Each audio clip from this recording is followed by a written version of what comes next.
Y'all know, we already know Roy Moore ignorant and crazy. But check this out, y'all. Roy Moore, just the other day on the campaign trail, said this: the last time that America was great was when we had slavery. Y'all, seriously, he was in Florence, Alabama. It took place more than 2 months ago, and he was talking about, again, it's weird, the last time America was great. So here's the story. This is AL.com. So basically what happened was he was talking about in terms of where they are in terms of the state of the family. And he said that America was great when families were united, quote, even though we had slavery. They cared for one another. Our families were strong. Our country had a direction.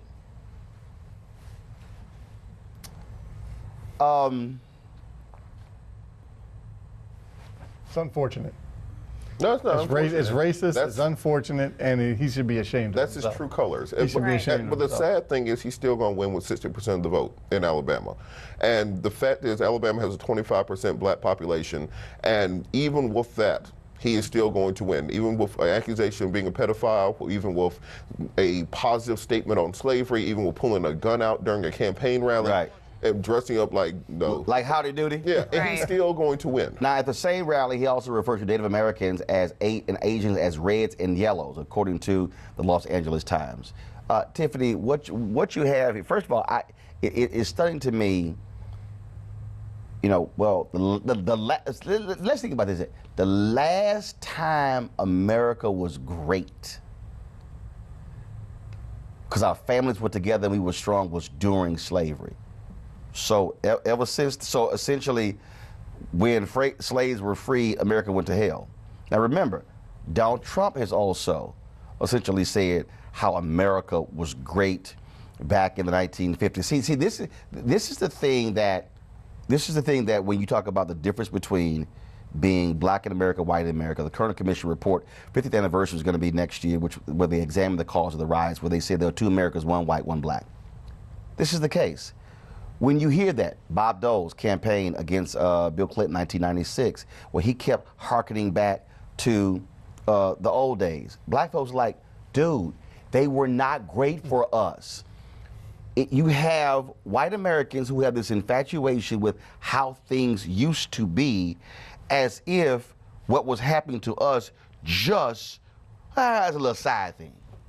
Yeah, I think the saddest part of all of this is, even though Roy Moore has made these comments and obviously his accusations against pursuing teenagers, he's still given a platform at some black churches across Alabama and still given the opportunity to speak. So I do wonder what it's going to take for black people in Alabama to get motivated and encouraged to rally around Doug Jones, the Democratic candidate. Also, I think this highlights, is very consistent with what the president says, and I do think, to your point, Roland, that no, times are not great for us. So when people do say make America great again, this is the same thing that brought down Senator Trent Lott at the time, and politicians, like you said, Bob Dole made similar claims. It's kind of a ridiculous notion, and I think for us as black people, we've always had to consider somebody else's perspective. We've always had to consider how white America looks at things, because it's, you know, the supremacy factor.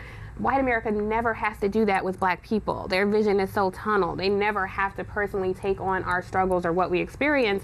So because they don't, they immediately dismiss it as playing the race card, or just something that they don't understand, so they sweep it under the rug. And until white America says, yes, this is the blood stain on the democracy of this country that we have to address, acknowledge, and try to make right, I think these candidates will continue to get a free pass. Michael, here's the deal. If you are black in Alabama, I don't care if you think that no matter what happens, Roy Moore is going to win.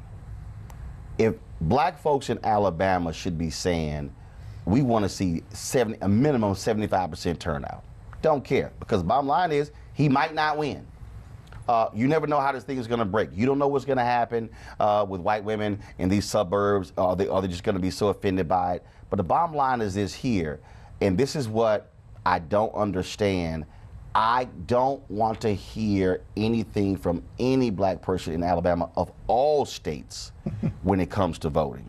My deal is, I don't care who you are. If you black in Alabama, you should be personally dragging 10 people to the poll and saying, I mean, literally pulling a Harriet Tubman, who pulled her gun out on some folk, like, look, this fool cannot be our United States Senator. I mean, if you have any reason to vote next Tuesday, this is the reason. And if it rains, if something's wrong with your plumbing, if you don't have a babysitter, you need to figure it out and get to the polls. And a quick fact check on his quote, because historically his quote isn't accurate. Our black families during slavery were broken up. We were not together. Right. Different from other immigrant groups that did stay together. Ours were not. So he was not factually correct. That was not the best time for us because our families were being split every single day. He wasn't talking about you. He said that when our families were united, he wasn't talking about your family. I'm sorry. I misunderstood.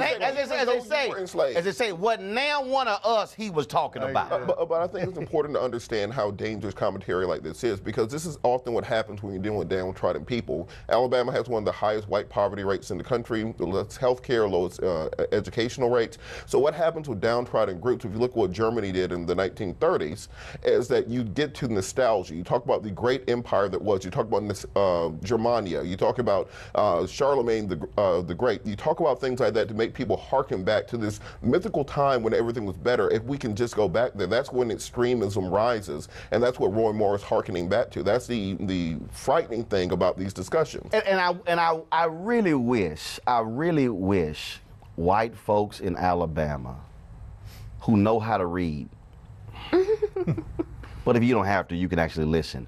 Well, go listen to the speech that Dr. King gave in Montgomery after the march from Selma. I think the date was March 25th, 1965. And in that particular speech, he laid out what took place post-Civil War. He talked about the fact that you did not have this great separation between races. He said, and what ended up happening was whites and blacks united over the issue of wages. And what ended up happening was white plantation owners said, no, we can't have this. In that speech, folks, go listen to it. Dr. King said how mass media was used to separate and to get poor whites to understand that no, we're the same. You not like them. And then that coalition that existed between poor whites and freed slaves was broken up. And then, of course, with the Great Compromise of 1877, when Jim Crow laws were put in place, that's what cemented that deal. But the reality is that was a period of history, Roy Moore, right after slavery, where you literally had with those Reconstruction amendments, the 12 years of Reconstruction, where you had those moments where poor whites' lives actually got better because of the rights that free slaves were also fighting for. But they used white supremacy, and that's when it came in. I believe it was March 25th, 1965, Dr. King's speech in Montgomery after the march to Selma. Trust me, if you are poor and white in America, you might learn something. So if they can't read, just play the audio for them. Weekdays on TV One. I will never lie to you. Oh my God. Roland Martin. He doesn't want to talk to us. He wants to ignore us. Uncensored. Hell no. That ain't gonna cut it, boo. Unapologetic. No, that is fundamentally false. You are wrong. Unfiltered. He wants an America where we all look alike. He ain't talking about black people. Unrelenting. You better go work out, because you got a fight on your hands. NewsOne Now with Roland Martin. Weekdays at 7 a.m. on TV One.